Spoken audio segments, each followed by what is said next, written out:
نحمده ونصلي ونسلم على رسوله الكريم اما بعد فاعوذ بالله من الشيطان الرجيم بسم الله الرحمن الرحيم قال الله تبارك وتعالى في القرآن المجيد والبرهان الرشيد ولقد آتينا موسى الكتاب وقفينا من بعده بالرسل وآتينا عيسى ابن مريم البينات وأيدناه بروح القدس أفكلما جاءكم رسول بما لا تهوى أنفسكم استكبرتم ففريقا كذبتم وفريقا تقتلون صدق الله ومولانا العظيم اللهم صل على سيدنا ومولانا محمد وعلى آل سيدنا ومولانا محمد وبارك وسلم وصلی علیہ۔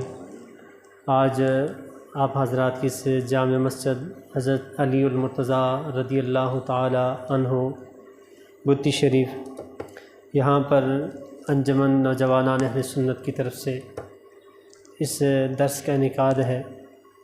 اللہ تبارک و تعالی حق بولنے کی، حق سننے کی، حق پر عمل کی توفیق نصیب فرمائے۔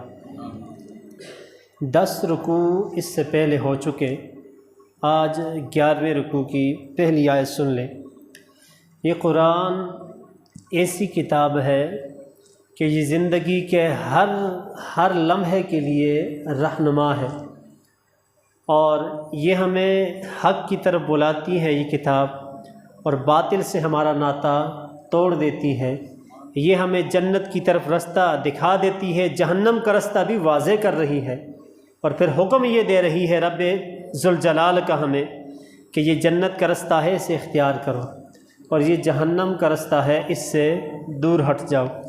آج ہم نے سننا ہے رب کائنات ارشاد فرماتے ہیں، سورہ بقرہ آیت نمبر 87 ہے۔ اللہ تعالیٰ ارشاد فرماتے ہیں کہ ہم نے موسیٰ علیہ السلام کو کتاب عطا کی۔ یہ اعلیٰ حضرت عظیم المرتبہ امام الشاہ احمد رضا فاضل بریلوی رحمۃ اللہ تعالیٰ علیہ بڑے ہی محبت والا ترجمہ کرتے ہیں، اسی محبت برے ترجمے کو ہم نے سننا ہے۔ آپ فرماتے ہیں وَلَقَدْ آتَيْنَا مُوسَى الْكِتَابَ، اور بے شک ہم نے موسیٰ علیہ السلام کو کتاب عطا فرمائی۔ وَقَفَّيْنَا مِن بَعْدِهِ بِالرُّسُلِ، اور ہم نے اس کے بعد یعنی موسیٰ علیہ السلام کے بعد پے در پے رسول بھیجے۔ وَآتَيْنَا عِيسَى ابْنَ مَرْيَمَ الْبَيِّنَاتِ، اور ہم نے عیسیٰ بن مریم کو کھلی نشانیاں عطا فرمائی۔ وَأَيَّدْنَاهُ بِرُوحِ الْقُدُسِ، اور ہم نے پاک روح سے ان کی مدد فرمائی۔ اب اس آیت کے حصے کو اگر دیکھا جائے، رب ذوالجلال ارشاد فرماتا ہے ہم نے موسیٰ علیہ السلام کو کتاب عطا فرمائی، اور اس کتاب کے اندر تمہارے لیے ہدایت کے سارے رستے بیان کر دیے، اور پھر ہم نے موسیٰ علیہ السلام کے بعد پے در پے تمہارے پاس رسول بھیجے، اور ان کی تعداد 4000 بیان کی گئی ہے۔ 4000 رسول پے در پے ہم نے بھیجے، اور وہ تھے حضرت موسیٰ علیہ السلام کی شریعت کے محافظ، یعنی دین موسیٰ علیہ السلام کی شریعت ہی وہ بیان کرتے رہے۔ 4000 انبیاء ان کے پاس آئے، اور اللہ تعالیٰ نے ارشاد فرمایا کہ ہم نے عیسیٰ بن مریم کو بھی واضح نشانیاں عطا فرمائی۔ وہ تو ہم دیکھتے ہیں قرآن مجید کی دقیق نظر سے سیر کرنے والا اس لطف سے لطف اندوز ہوتا ہے کہ حضرت عیسیٰ علیہ السلام وہ پرندے کی صورت بناتے، پھونک مارتے، یکون طیرا باذن اللہ، وہ اللہ کے اذن سے پرندہ ہو جاتا اور اڑنا شروع کر دیتا۔ مادرزاد اندھے کی آنکھ پر ہاتھ رکھتے، اللہ شفا دے دیتا، اور برس کے بیمار کے لیے ہاتھ پھیرتے، وہ بھی شفا یاب ہو جاتا۔ اب یہ قرآن کے اندر ہے ساری بات، اور قرآن ہمیں ہدایت کا رستہ دیتا ہے۔ اب دیکھیے قادر مطلق ذات تو رب کی ہے، یہاں پر رب کا قرآن فرماتا ہے ہمارے اذن سے عیسیٰ علیہ السلام بھی یہ کام کر رہے ہیں۔ اب یہ اس طرح نہیں کہ یہاں شرک ہو گیا، یہ شرک نہیں، اللہ تعالیٰ نے اپنے نیک بندوں کو یہ قوتیں عطا فرمائی ہیں، اللہ اپنے نیک بندوں کو یہ قوتیں عطا فرمائی ہے۔ سابقہ انبیاء کی باتیں بیان کی جائیں وہ بھی بڑی طویل ہے، لیکن اپنے مصطفیٰ علیہ السلام کی بات کرتے ہوئے ہمیں ذرا زیادہ سکون ملتا ہے۔ حضرت ابو ہریرہ رضی اللہ تعالیٰ عنہ آپ آتے، حضور میں بہت ساری باتیں آپ سے سنتا ہوں، آپ کا پیارا میٹھا کلام سنتا ہوں، لیکن بھول جاتا ہوں، مجھ سے یہ بات بھول جاتی ہے۔ آقا علیہ السلام نے فرمایا اچھا اب ہونا یہ چاہیے تھا۔ حضور فرماتے رب سے دعا کرو، رب سے دعا کرو، رب سے مانگو۔ رب کا تو وہ دربار ہے کہ جس میں کوئی جتنا مانگتا ہے رب خوش ہوتا ہے، رب اپنے اس بندے سے خوش ہوتا ہے جو رب سے مانگتا ہے، اور رب اپنے اس بندے سے ناراض ہوتا ہے جو مانگنے سے پیچھے رہ جاتا ہے۔ یہ واحد دربار ہے جہاں مانگنے پر خوشی ہے، نہ مانگنے پر ناراضگی ہے، جبکہ دنیا داری کا طریقہ یہ ہے کوئی نہ مانگے تو بندہ بڑا خوش ہوتا ہے، چلو آیا ہے لیکن مانگا کچھ نہیں، اور اگر کوئی مانگ لیتا ہے تو ناراض ہو جاتے ہیں اور 100 بہانے کرتے ہیں۔ یہاں ابو ہریرہ رضی اللہ تعالیٰ عنہ حضور کی بارگاہ میں آتے ہیں، آقا کریم صلی اللہ علیہ وسلم سے عرض کرتے ہیں اللہ کے محبوب صلی اللہ علیہ وسلم سنتا بہت کچھ ہوں لیکن بھول جاتا ہے، آپ ذرا نگاہ عنایت فرمائیے۔ تو آقا علیہ السلام نے فرمایا ابو ہریرہ آپ ذرا اپنی چادر کو بچھاؤ۔ آقا علیہ السلام اس طرح لب بھر بھر کے ڈالتے ہیں، فرمایا ابو ہریرہ اپنی اس چادر کو اس طرح لپیٹ کے اپنے سینے سے لگا دو۔ ابو ہریرہ رضی اللہ تعالیٰ سینے سے لگاتے ہیں تو سینے سے لگانے کی دیر ہے، فرماتے اس کے بعد فما نسیت شیئا بعد، اس کے بعد میں کچھ بھی نہیں بھولا۔ حضور بیان کرتے مجھے محفوظ ہو جاتا، میں اس کو یاد کر لیتا۔ اس طرح کثیر صحابہ کی اسی طرح واقعات احادیث کے اندر ہمیں ملتے ہیں کہ جب پریشانی پڑی آئے حضور کی بارگاہ میں، حضور نے واپس نہیں کیا، رب کی عطا سے ان کو غنی کر دیا۔ اور یہاں اللہ تعالیٰ نے اس کی ایک وضاحت بھی بیان فرما دی، فرمایا وَأَيَّدْنَاهُ بِرُوحِ الْقُدُسِ، اور ہم نے پاک روح سے ان کی مدد کی۔ اس پاک روح سے کیا مراد ہے؟ اس پاک روح سے مفسرین فرماتے ہیں اس سے مراد حضرت جبریل امین علیہ السلام ہے، حضرت جبریل امین علیہ السلام ہے۔ اب ذرا تسلسل اگر دیکھا جائے تو جبریل امین علیہ السلام یہ میرے مصطفیٰ کریم صلی اللہ علیہ وسلم کے خادم ہیں۔ نبی علیہ السلام نے فرمایا تھا زمین پر بھی میرے 2 وزیر ہیں اور آسمانوں میں بھی 2 وزیر ہیں، زمین پر ابوبکر عمر ہے اور آسمانوں پر جبرائیل اور میکائیل ہے۔ یہ حضور کے وزیر کی اللہ تعالیٰ بات بیان فرما رہا ہے کہ ہم نے ان کے ذریعے ان کی مدد فرمائی، حضرت جبریل امین کے ذریعے۔ اور آگے فرمایا افکلما جاءکم رسول، ان میں ذرا اختصار کے ساتھ تاکہ رکوع اختتام تک بھی پہنچ جائے اور کچھ نہ کچھ بات ہمیں سمجھ بھی آ جائے۔ اللہ تعالیٰ ارشاد فرماتا ہے کہ جب تمہارے پاس آئے رسول، تمہارے پاس رسول لائے وہ حکم بما لا تہوی انفسکم استکبرتم، جو تمہاری جانوں کو پسند نہ آیا، استکبرتم تو تم نے اس سے تکبر کیا، ففریقا کذبتم ایک گروہ کو تم نے جھٹلایا، وفریقا تقتلون یعنی ایک گروہ کو تم جھٹلاتے اور ایک گروہ کو تم شہید کرتے ہو۔ یعنی اللہ تبارک و تعالیٰ نے یہ بیان کر دیا کہ جب ان کے پاس ایسا حکم آتا جو ان کو پسند آتا ہے وہ قبول کر لیتے ہیں، اور جب حکم ایسا آتا کہ جو ان کو پسند نہ آتا تو وہ کیا کرتے ہیں؟ استکبرتم، اس سے تکبر کر لیتے ہیں۔ اللہ نے فرمایا تمہارے پاس تمہاری مرضی کی بات آئے قبول کر لیتے ہو، اور جب تمہارے پاس ایسی بات آئے کہ جو تمہارے دلوں کو نہ بھائے، تمہارے دلوں کو پسند نہ آئے تو تم فوراً اس کا انکار کر دیتے ہو۔ اور پھر کہا ہے انبیاء کی ایک جماعت کی تم تکذیب کرتے ہو اور ایک جماعت کو تم کیا کرتے ہو؟ شہید کرتے ہو۔ تو اس پوری آیت کا خلاصہ اگر لیا جائے تو اللہ تبارک و تعالیٰ نے ہمیں بتایا اس آیت کے اندر کہ ہم نے موسیٰ علیہ السلام کے بعد پے در پے ان امتوں کے لیے 4000 انبیاء بھیجے، پھر ہم نے عیسیٰ علیہ السلام کی اپنی پاک طرف سے پاک روح یعنی جبریل امین کے ذریعے مدد بھی فرمائی۔ فرمایا لیکن جب تمہارے پاس رسول کوئی حکم لاتا، تمہیں پسند آتا قبول کر لیتے، اور تمہیں پسند نہ آتا تم اس سے انکار کر لیتے، انبیاء کی تکذیب بھی کرتے اور شہادت کا سبب بھی بن جاتے ہیں۔ تو بتایا گیا کہ جب تمہارے پاس اب آخری کتاب آ گئی، اس کے بعد کتاب کوئی نہیں آنی، تو اس نے کتاب میں اپنی مرضی کو تلاش نہیں کرنا، اپنے آپ کو اس کتاب کے تابع کرنا ہے۔ ایسا نہ ہو کوئی بات مجھے پسند آئے تو میں اس کو لے کے اپنے لیے دلیل بنا لوں، لیکن اسی کے ساتھ اگلا حکم وہ بڑا سخت ہو تو مجھے پسند نہ آئے تو میں اس پہ ہاتھ یہودیوں کی طرح رکھ کے انگلی رکھ کے آگے نکل جاؤں گا۔ نہیں، اب اس کے تابع ہو کے رہنا ہے اور اللہ کے احکامات کو سننا ہے۔ اب یہودیوں کے پاس جب اللہ تعالیٰ کی طرف سے یہ ساری وضاحتیں آ گئی تو انہوں نے کیا کہا؟ وَقَالُوا قُلُوبُنَا غُلْفٌ، یہودی بولے ہمارے دلوں پر پردے ہیں، اور یہ کہنا ان کا یہ مذاق کے طور پہ تھا۔ یہ وہ جب انبیاء ان کے پاس حق پیغام لاتے تو مذاقاً وہ یہ بات کرتے تھے کہ ہمارے تو دلوں پر پردے ہیں۔ اللہ تعالیٰ نے فرمایا نہیں، بل لعنہم اللہ بکفرہم، ایسا نہیں، بلکہ کیا ہے؟ فرمایا بلکہ اللہ نے ان پر لعنت کی۔ کس کی وجہ سے؟ بکفرہم، ان کے کفر کے سبب، جو انہوں نے انکار کیا، اس کے سبب اللہ نے ان پر لعنت کی۔ اور پھر کیا ہوا؟ فقلیلا ما یؤمنون، اللہ تعالیٰ فرمایا تو ان میں تھوڑے سے ایمان لاتے ہیں، جو کتاب اللہ کو سمجھتے ہیں، اللہ کی لائی ہوئی کتاب کو سمجھتے ہیں، پھر اس کے مطابق عمل کی کوشش کرتے کہ وہ بہت تھوڑی سی جماعت تھی، باقی تو اس کے ساتھ مذاق کر لیتے۔ تو ان کے لیے اللہ نے فرمایا کہ ان کا یہ مذاق کرنا، یہ کہ یہ ہمارے دلوں پر پردے ہیں، اللہ نے ان کے سبب ان پر لعنت کی۔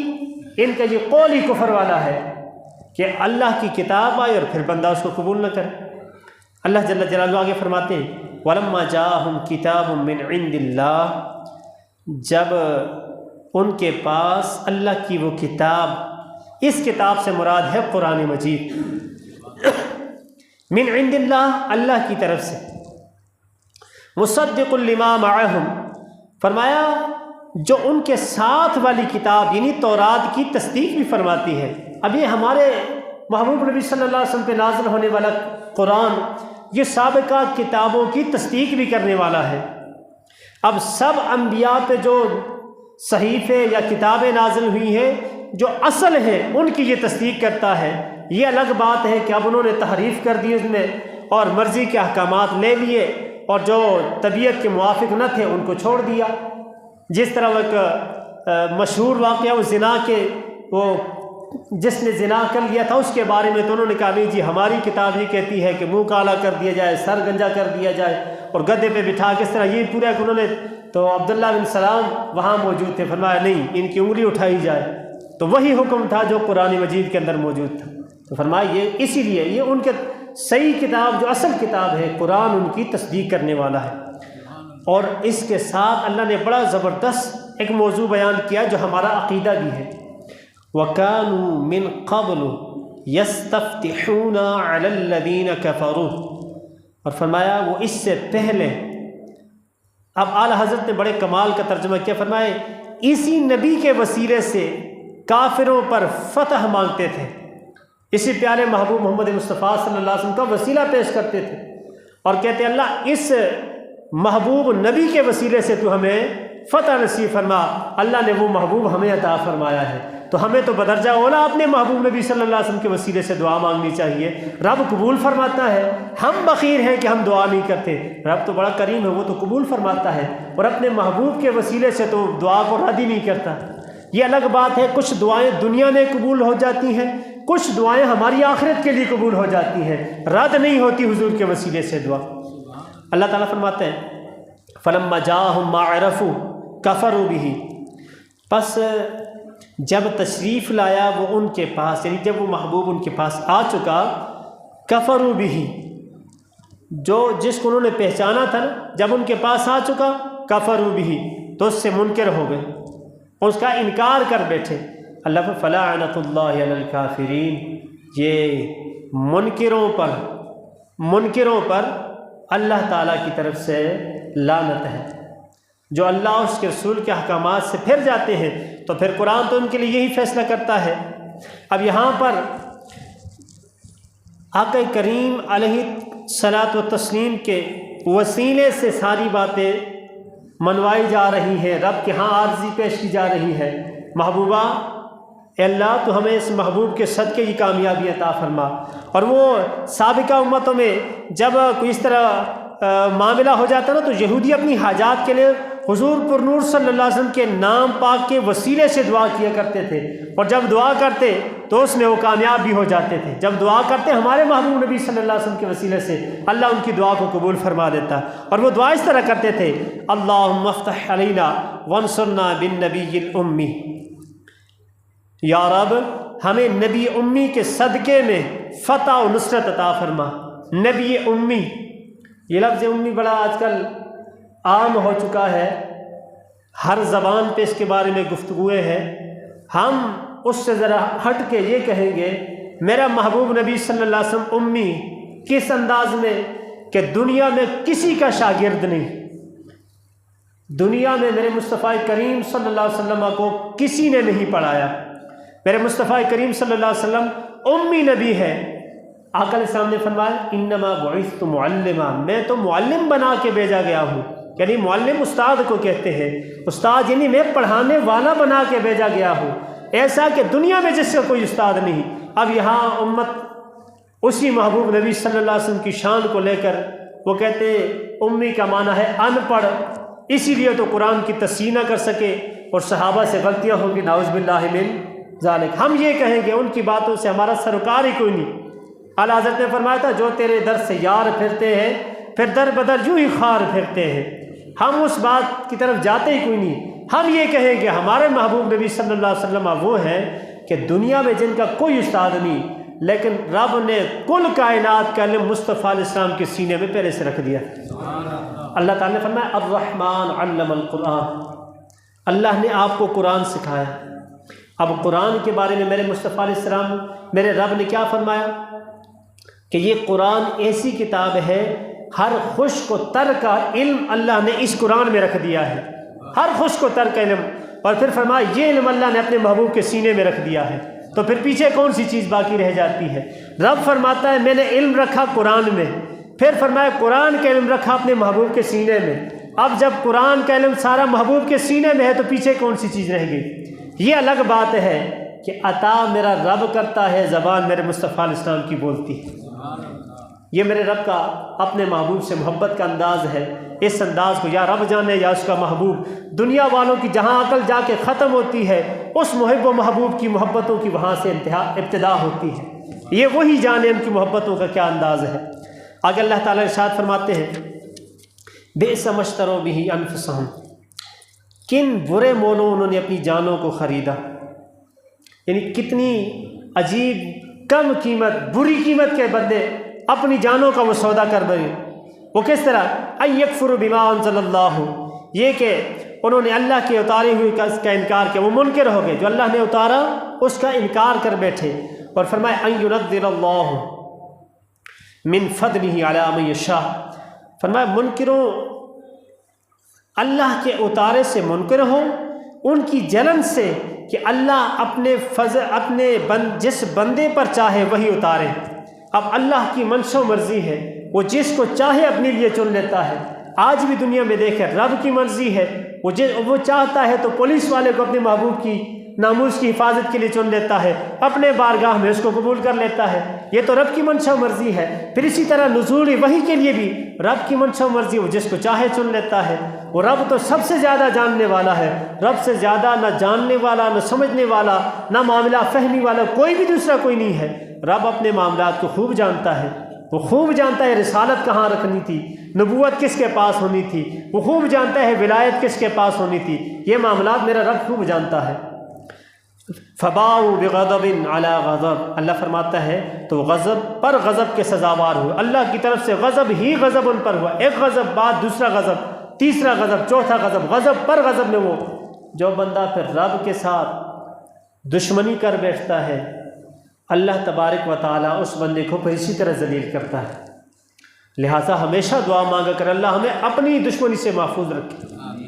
اور یہاں ویسے کہ یہاں اس تفسیر سے ہٹ کے میرے اپنے ذہن سے ایک بات کر رہا ہوں کہ اللہ تعالیٰ کے ساتھ جو دشمنی ہے یہ کچھ ایسے کاموں میں ہے ہم اس کو حقیر سمجھتے ہیں، حالانکہ ہم رب سے ساتھ دشمنی کر رہے ہوتے ہیں۔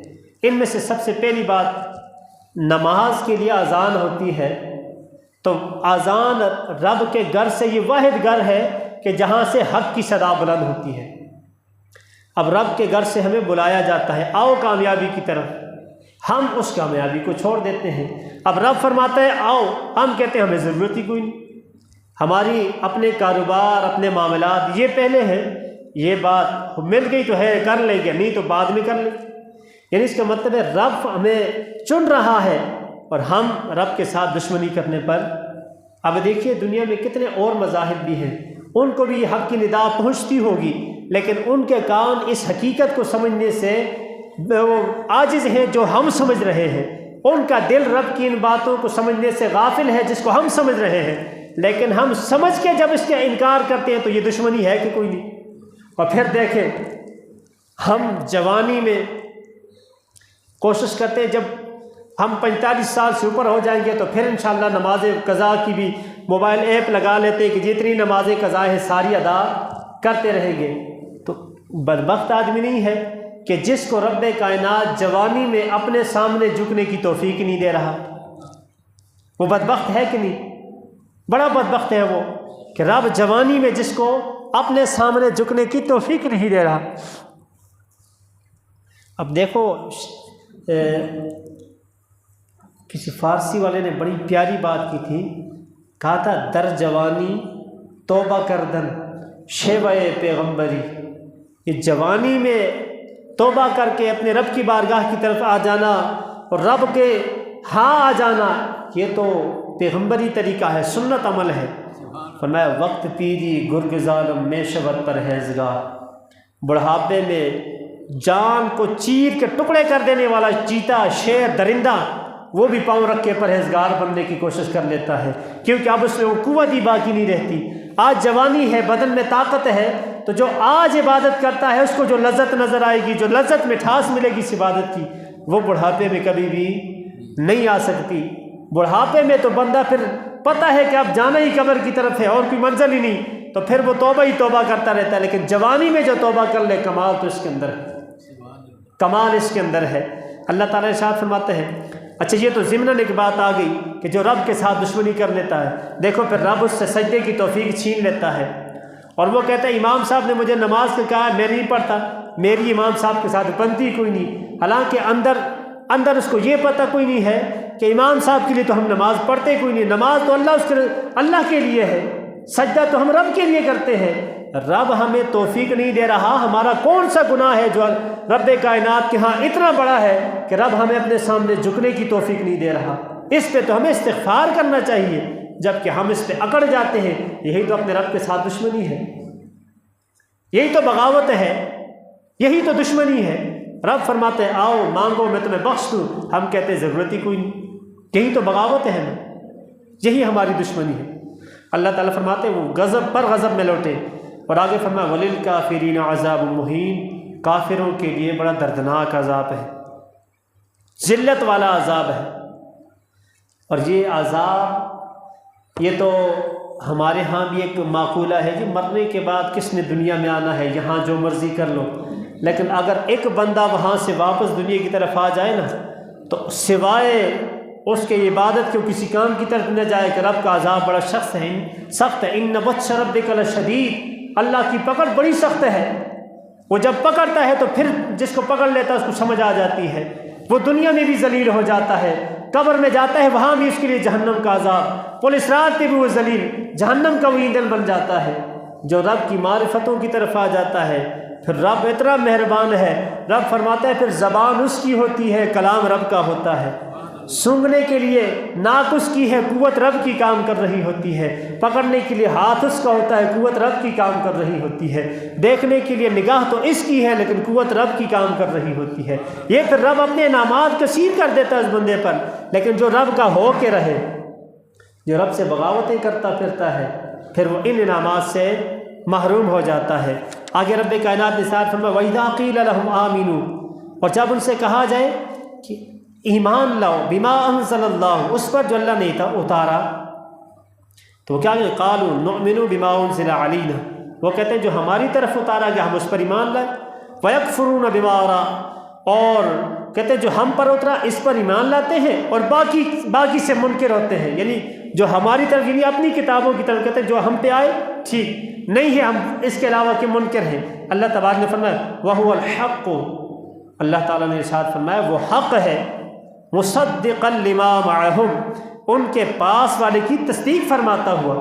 فرمایا یہ قرآن تو ایسا ہے کہ یہودیوں کے پاس جو سابقہ کتابوں والے ہیں نا، فرمایا ان کی کتابوں کی بھی یہ تصدیق کرنے والا ہے۔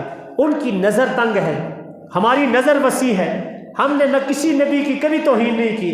ہم کہتے ہیں عیسیٰ علیہ السلام بھی ہمارے، موسیٰ علیہ السلام بھی ہمارے، ان پہ اترنے والی جو اصل کتابیں ہیں ہم ان کا بھی ماننے والے ہیں، ہم ان کے بھی منکر کوئی نہیں۔ وہ تنگ نظری کر کے قرآن کی طرف آتے ہیں۔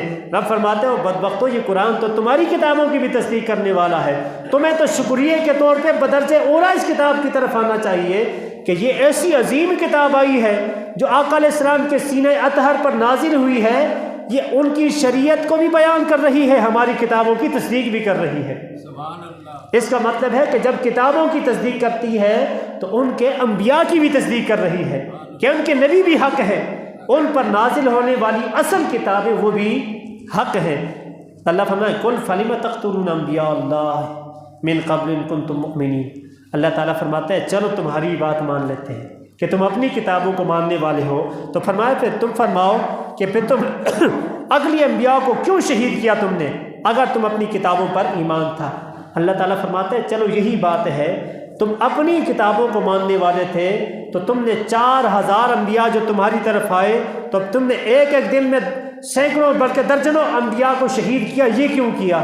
یہ تو تمہاری قول ایک طرف ہے اور فعل دوسری طرف ہے۔ اس کا مطلب ہے تم مطلب کی بات لیتے ہو اور جو مطلب سے خالی بات ہے اس کو تم چھوڑ دیتے ہو۔ تو یہی طریقہ آج مسلمان بھی اپنا رہے ہیں، جو اپنے مقصد کی بات ہو اس کو لے لیتے ہیں، جو مقصد سے باہر کی بات ہو، اللہ رسول کی رضا جس میں شامل ہو، دیکھتے ہیں اپنا فائدہ نہیں اس کو چھوڑ دیتے ہیں۔ اب اس کی آسان سی مثال ہم دیکھ لیں، یہ نماز ہے، اب اس میں اللہ رسول کی رضا بھی ہے، ایک رکن ادا کرنے میں مصطفیٰ کریم صلی اللہ علیہ وسلم کی اتباع ہے، یعنی آقا علیہ السلام کی سنتوں کا فائدہ بھی، رب کی رضا بھی، جنتوں کے خزانے بھی، محبوب نبی صلی اللہ علیہ وسلم کی آنکھوں کی ٹھنڈک بھی، ساری چیزیں اکٹھی ہمیں نماز میں مل رہی ہے، لیکن آتے کوئی نہیں۔ یہ تو ہمارا اپنا پھر قصور ہے کہ کوئی نہیں؟ یہ ہمارا قصور ہے، رب تو مہربانی کر رہا ہے، لیکن ہم اب وہ شیخ سعدی رحمۃ اللہ نے فرمایا تھا ایک کریمے کے در خزانہ غیب کہ بر وترس وظیفہ تو خرداری، فرمایا میرے مہربان کریم رب تو آتش پرست اور بت پرست کو بھی کھلاتا ہے، بندہ عبادت کرتا ہے بت کی لیکن اللہ رزق تو دے رہا ہے، عبادت کرتا ہے سورج کی، اللہ رزق تو دے رہا ہے، چاند کو عبادت کر رہا ہے، رزق تو دیتا ہے، آگ کے سامنے کھڑا ہے، ہاتھ باندھ کے کھڑا ہے، لیکن اللہ رزق تو اس کو بھی دے رہا ہے، وہ تجھے مانتا ہی کوئی نہیں، لیکن اللہ تو اس کی طرف بھی مہربانی کی نگاہ پر رہا ہے۔ اگر ہم نماز کے پابند ہو جائیں گے، اس قرآن کے تحت زندگی گزارنے والے ہو جائیں گے، تو شیخ سعدی رحمۃ اللہ تعالیٰ علیہ کا یہ شعر کا یہ دوسرا مصرع یہ ہمارے لیے ہے، فرمایا دوست آرا کجا کنی محروم، کہ اللہ تو اپنے دوستوں کو، ماننے والوں کو، جو تیری بات ماننے والے ہیں، ان کو تو کب محروم کرے گا؟ تو کہ با دشمناں نظرداری، جب کہ تو دشمنوں پہ بھی نظر رکھتا ہے، جو نہیں مانتے تو ان کو بھی محروم نہیں کر رہا۔ اگر ہم صدق کے دل کے ساتھ رب و رسول کی اطاعت میں آ جائیں گے تو کیا رب ہمیں نہیں نوازے گا؟ یہ ہو ہی نہیں سکتا۔ رب فرماتا ہے پھر میں اس کو اپنا بنا لیتا ہوں، پھر آسمان میں جبریل اعلان کرتے ہیں رب رسول اس سے محبت کرتے ہیں، تم بھی محبت کرو، زمین میں بھی اعلان ہوتا ہے رب رسول اس سے محبت کرتے ہیں، دنیا والوں تم بھی محبت کرو۔ وہ ویرانے میں بیٹھا ہوا ایک بندہ ہوتا ہے، دل قرآن سے ہوتا ہے، دل اپنے رب کی یاد سے ہوتا ہے، پھر بیٹھا ویرانے میں ہوتا ہے، دنیا دوڑتی ہوئی آتی ہے کہ یہ رب رسول کا پیارا ہے، ہم بھی اس کی طرف آ رہے ہیں۔ یہ تو پھر رب کی عطائیں ہوتی ہیں۔ وَلَقَدْ جَاءَكُمْ مُوسَىٰ بِالْبَيِّنَاتِ ثُمَّ اتَّخَذْتُمُ الْعِجْلَ مِن بَعْدِهِ وَأَنْتُمْ ظَالِمُونَ، فرمایا بے شک موسیٰ علیہ السلام تمہارے پاس کھلی نشانیاں لے کر تشریف لائے، پھر تم نے اس کے بعد بچڑے کو معبود بنا لیا اور تم ظالم تھے۔ اب دیکھو موسیٰ علیہ السلام کی قوم، یہ دریا میں ان کے لیے 12 رستے بنے، یہ رستوں سے پار ہوئی، پھر موسیٰ علیہ السلام کی قوم جب ان کو تکلیف ہوتی موسیٰ علیہ السلام دعا کرتے اللہ کی رحمتوں کا نزول ہو جاتا، طرح طرح کی نعمتیں اللہ نے ان کو عطا فرمائی۔ واضح دلیلیں حضرت موسیٰ علیہ السلام کے پاس، بالکل کھلی دلیلیں۔ موسیٰ علیہ السلام رب کی ملاقات کے لیے گئے، سامری جادوگر نے آ کر، یہ سورہ طٰہٰ کی آیت نمبر 96 کے اندر اس کا موضوع ہے، مفسرین نے وہاں بھی لکھا ہے اس کو کہ سامری جادوگر نے آ کر ایک بچڑا بنا دیا اور زیورات سے، اور اس نے حضرت جبریل امین کا جہاں سواری کے قدم رکھے تھے وہاں سے مٹی اٹھا کے اس کے منہ میں ڈالی، وہ آوازیں نکالنے لگا، تو یہ قوم کو کہنے لگا سامری جادوگر یہ ہے رب، تو وہ رب کو بھول بیٹھے، ظلم کر بیٹھے اپنے اوپر۔ تو رب کائنات ارشاد فرماتے واضح نشانیاں موسیٰ علیہ السلام تمہارے پاس لے کے آئے، اس کے بعد پھر تم نے انکار کر دیا، تم ظالم تھے، تم کیا تھے اپنے اوپر؟ جب رب نے واضح باتیں تمہیں بتا دی اور پھر بھی تم اس سے رب کے ساتھ بغاوت کر بیٹھے، تو یہ تو تم نے اپنے اوپر بھی ظلم کیا۔ اللہ فرمایا وَإِذْ أَخَذْنَا مِيثَاقَكُمْ، جب ہم نے تم سے پختہ وعدہ لیا، یاد کرو اس وقت کو بھی، تم سے پختہ وعدہ لیا۔ فرمایا وَرَفَعْنَا فَوْقَكُمُ الطُّورَ، اور ہم نے طور کو تمہارے سروں پر بلند کیا۔ یہ بھی اللہ کی طرف سے ایک واضح نشانی تھی، لیکن وہ کہتے ہیں جس کا نصیب خراب ہو وہ دیکھ کے بھی نہیں مانتا، اور جس کا نصیب چمک رہا ہو وہ بن دیکھے مان لیتا ہے۔ اب دیکھو ہم نے کبھی رب کو دیکھا نہیں، لیکن رب نے ہمارا نصیب اچھا کیا، ہم بن دیکھے کہتے ہیں قُلْ هُوَ اللَّهُ احد، اللہ ایک ہی ہے۔ محبوب نبی کی زبان پہ ہم کہتے ہیں، عقل سے ہم نے فرمایا، رب نے فرمایا محبوب آپ کہہ دیجیے اللہ ایک ہے، ہمارے محبوب کی زبان سے ہم نے کہا بن دیکھے کہتے ہیں اللہ تو ایک ہی ہے۔ یہ تو اپنے اپنے نصیب کی بات ہے۔ اللہ تعالیٰ فرماتے خُذُوا مَا آتَيْنَاكُمْ بِقُوَّةٍ وَاسْمَعُوا، فرمایا جو تمہیں دیتے ہیں زور سے اور سنو، فرمایا جو ہم تمہیں عطا فرماتے ہیں اس کو مضبوطی سے پکڑو، اس کو پکڑو، اس پر قائم رہو، اس پر عمل کرو، اور واسمعوا، سنو۔ تو انہوں نے کیا کہا؟ قالوا سمعنا وعصینا، تو یہ نادان قوم تھی، انہوں نے کہا ہم نے سنا اور ساتھ ہی کہنے لگے ہم نے نہیں مانا۔ اب یہ بنی اسرائیل تھے نا، کہتے ہیں ہمیں اللہ کی واضح نشانیاں ملی، ہم نے سن بھی لیا لیکن ہم اس کے منکر ہو گئے۔ اللہ تعالیٰ فرماتے وَأُشْرِبُوا فِي قُلُوبِهِمُ الْعِجْلَ بِكُفْرِهِمْ، ان کے دلوں میں بچڑا رچ رہا تھا ان کے کفر کے سبب، ان کے دلوں میں کفر تھا تو بچڑے کو ہی وہ اپنا خدا سمجھ بیٹھے، اسی کی محبت ان کے دلوں میں موجود تھی۔ اللہ تعالیٰ ارشاد فرماتا ہے قُلْ بِئْسَ مَا يَأْمُرُكُمْ بِهِ إِيمَانُكُمْ ان کنتم مؤمنین، فرمایا کیا برا حکم دیتا ہے تمہیں تمہارا ایمان اگر تم ایمان رکھتے ہو۔ فرمایا اگر تم مومن ہو، تم یہ دعویٰ کرتے ہو کہ تم ایمان والے ہو، ایمان رکھتے ہو اپنے سینے کے اندر، تو عجیب ایمان ہے جو تمہیں دعوت کس چیز کی دے رہا ہے۔ ایمان تو دعوت دیتا ہے اللہ کو ایک ماننے کی، اس کے ساتھ کسی دوسرے کو رب نہ ماننے کی، اور تم رب کے ساتھ یہ بچڑے کو بھی خدا مان رہے ہو۔ اللہ تعالیٰ فرماتے ہیں قُلْ إِنْ كَانَتْ لَكُمُ الدَّارُ الْآخِرَةُ، اگر تم فرماؤ اگر پچھلا گھر اللہ کا گھر خالص عند اللہ خالصۃ من دون الناس، تم فرماؤ اگر پچھلا گھر یعنی قیامت کا وہ گھر، اگر تم یہ کہتے ہو کہ اللہ کے نزدیک خالص تمہارے لیے ہو نہ اوروں کے لیے ہو، تو پھر فرمایا کیوں فَتَمَنَّوُا الْمَوْتَ إِن كُنتُمْ صَادِقِينَ، اگر تم یہ جو بات کر رہے ہو اس میں سچے ہو تو پھر کیا کرو؟ فرمایا موت کی تعارضو کرو، موت کی تمنا کرو، ان کنتم صادقین، اگر تم سچے ہو۔ یہاں مجھے اللہ کے ولی کی وہ بات یاد آ گئی، بڑی پیاری بات اللہ کے ایک ولی نے کی تھی۔ وہ ایک بندہ آیا کہنے لگا حضرت میرا موت مرنے کو دل نہیں چاہتا، موت کا خوف مجھ پہ طاری رہتا ہے، مجھے کوئی وظیفہ بتا دیجئے یہ خوف میرے دل سے چلا جائے۔ تو ولی ہوتا ہے نا جو شریعت کا پابند ہو، فرمایا تو نفل پڑھا کر، کیا کیا کر؟ نفل نماز پڑھا کر، نفل عبادت پڑھا کر۔ وہ اللہ کے ولی کی یہ بات سن کے کچھ عرصے کے بعد جب اسی ولی کا وہاں سے گزر ہوا تو کہنے لگے حضرت بتاؤ اب آپ کی کیفیت کیا ہے، یہ بڑی توجہ کی بات ہے۔ تو وہ کہنے لگے حضرت اب میرا دل چاہتا ہے میں مر جاؤں، اب میرا دل چاہتا ہے میں مر جاؤں۔ کہتے ہیں حضرت آپ نے جو مجھے بات بتائی تھی اس نے میری یہ کیفیت جو تبدیل کی ہے، کیوں؟ تو فرمایا وہ ولی اللہ کے جو ولی تھے وہ کہنے لگے اس لیے کہ انسان وہاں جانا چاہتا ہے جہاں اس کا کوئی مال، کوئی جائیداد وغیرہ ہو، تو جو بندہ نوافل کر کے اللہ کے ہاں اپنے لیے کچھ بنا لیتا ہے، پھر رب قبول جب کر لیتا ہے تو پھر انسان کا دل ہوتا ہے کہ اب میں وہاں چلا جاؤں۔ تو فرمایا اس لیے عبادت کیا کرو اور پھر دعا کیا کرو محبوب نبی صلی اللہ علیہ وسلم کے وسیلے سے، اللہ تو اس کو قبول فرما۔ جب رب ہماری بات، ہماری عبادت، ہمارے نوافل کو قبول فرمائے گا تو پھر ہماری بھی کیفیت یہ ہوگی، کاش کہ ہم دنیا سے مر جائیں، یہ دنیا میں جو گناہوں کی زندگی ہے اس کے دلدل سے ہم بچ جائیں، نکل جائیں، اللہ رسول کی قربتوں میں پہنچ جائیں، وہاں جنت کے نظارے دیکھتے رہیں۔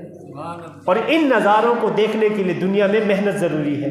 جو محنت کرتا ہے پھر اس کا دل ہوتا ہے کب میں مروں گا اور اپنے رب کے ہاں پیش ہو جاؤں گا۔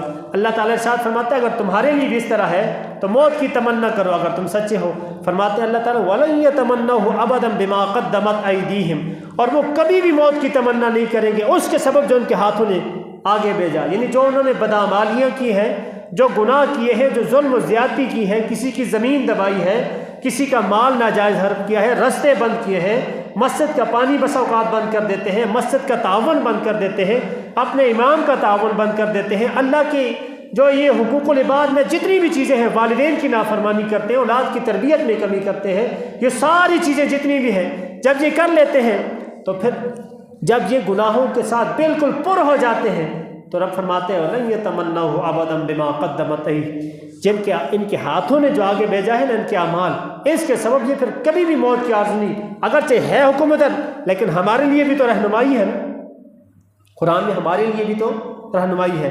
اللہ تعالیٰ وَاللَّهُ عَلِيمٌ بِالظَّالِمِينَ، اللہ خوب جانتا ہے ظالموں کو۔ وَلَتَجِدَنَّهُمْ، البتہ آپ ضرور پائیں گے انہیں احرص الناس، زیادہ حریص زندگی پر، 2 سال ہو جائیں، 4 سال مل جائیں، 5 سال مل جائیں، 100 سال مل جائیں، پھر بھی کہے کہ زندگی تو 2 دن کی گزاری ہے، ابھی 100 سال اور مل جائیں، 100 سال اور مل جائیں۔ فرمایا یہ بڑے حریص ہوں گے علی حیات، زندگی پر۔ کہتے ہیں وَمِنَ الَّذِينَ أَشْرَكُوا، اور ان لوگوں میں سے، وہ مشرکوں میں سے، يَوَدُّ أَحَدُهُمْ، ان میں سے ہر ایک تمنا کرتا ہے لَوْ يُعَمَّرُ أَلْفَ سَنَةٍ، کہ کہیں 1000 برس چاہیے، یعنی وہ آرزو کرتے اللہ میں 1000 سال زندہ رہوں، کیا کروں؟ 1000 سال زندہ رہوں۔ اللہ تعالیٰ نے وَمَا هُوَ بِمُزَحْزِحِهِ مِنَ الْعَذَابِ أَن يُعَمَّرَ، فرمایا اور وہ اسے عذاب سے دور نہ کرے گا اتنی عمر دیا جانا، اگر اس کو 1000 سال بھی عمر دی جائے، اعمال جب برے ہیں نا تو یہ سالوں کی زندگیاں یہ کسی جگہ تک پہنچاتی نہیں۔ فرمایا یہ اگر زندگی دے بھی دی جائے یہ ان کو عذاب سے دور نہیں کر سکے گی۔ اور اللہ تعالیٰ واللہ بصیر بما یعملون، اللہ تعالیٰ ان کے اعمال کو دیکھ رہا ہے۔ اب یہ آخر میں یہ نقطہ سن لیں، یہ ہم اگر اپنے دل میں یہ احساس پیدا کر لیں نا، ہم اپنے دل میں کبھی بھی کسی کام کی طرف جائے تو سب سے پہلے احساس پیدا کریں میرا رب مجھے محبت سے، میرا رب مجھے محبت سے دیکھ رہا ہے۔ پھر جب وہ نیکی کا کام ہوگا تو ہمارا جی لگا رہے گا، ہمارا جی لگا رہے گا۔ اگر کام گناہ کا ہوگا تو فوراً دل میں یہ آئے گا جب رب دیکھ رہا ہے یار پھر شرم کی بات نہیں ہے میں گناہ بھی کر رہا ہوں، اور جب رب دیکھ رہا ہے تو میں کیوں کر رہا ہوں۔ نیکی کے کام میں دل لگ جائے گا خود بخود، اور برائیوں سے خود بخود دل پیچھے ہو جائے گا۔ وہ حدیث پاک کے اندر ہے کہ 7 لوگ اللہ کے عرش کے سائے میں ہوں گے، ان میں سے ایک بندہ یہ بھی ہے کہ جو جوان اپنی جوانی رب کی عبادت میں گزارے گا، اور ایک بندہ وہ بھی ہے کہ جس کا دل مسجد کے ساتھ لگا رہے گا، جو ہی مسجد سے نکلے گا منتظر ہوگا کب دوبارہ اذان ہوگی میں پھر مسجد میں جاؤں گا۔ تو جب دل اس طرف آ جائے گا تو پھر جب دل میں یہ احساس بھی پیدا ہو جائے گا کہ رب محبت سے دیکھ رہا ہے تو یقیناً پھر قرآن کا لفظ ہمیں سمجھ بھی آئے گا، اور قرآن کی ایک ایک بات یہ ہمارے دل پہ اثر بھی کرے گی، اور قرآن کی ایک ایک آیت ہم پڑھتے رہیں گے، ہمارا ایمان زیادہ ہوتا رہے گا، ہمارا یقین پختہ ہوتا رہے گا، اور کفر کے مقابلے میں ہم سیسا پلائی دیوار بنتے رہیں گے۔ اور پھر ایک ہی ہماری سوچ ہوگی، ہمارا قرآن حق، رب کا محبوب حق، رب کے محبوب کا حکم بھی حق، تو پھر ہم اسلام سے کبھی بھی بغاوت نہیں کریں گے۔ اللہ تبارک و تعالیٰ پہلے مجھے بعد میں ہم سب کو عمل کی توفیق عطا فرمائے۔ اگر دوران درس کوئی ایسی بات زبان سے نکلی ہو کہ جو قرآن کے معنی و مطالب کے مخالف ہو اللہ تبارک و تعالیٰ اس کو میری طرف سے معاف فرمائے۔ اللہ تعالیٰ جو حق بیان ہوا ہے پہلے اس پر مجھے، بعد میں ہم سب کو عمل کی توفیق نصیب فرمائے۔ وآخر دعوانا ان الحمد للہ رب العالمین۔